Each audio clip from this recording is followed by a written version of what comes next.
Hey, we are going to solve the Scanf problem in the Microsoft Visual Studio C++. In the Microsoft Visual Studio, the Scanf does not work. It shows the error. You can see here. Thus, I'm going to show you. Yeah, yeah.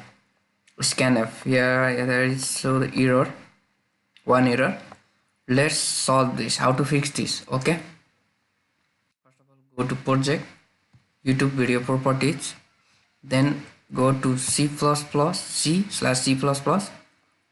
to processor, then processor definition, you type underscore CRT underscore secure underscore no underscore warnings, then press OK,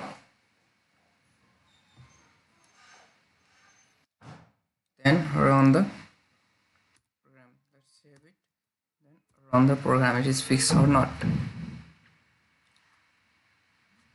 Yeah, you can see here I'm going to enter 15.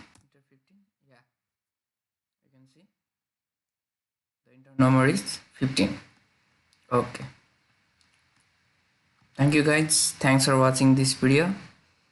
Like this video, comment, and don't forget to subscribe and share. Okay, thank you.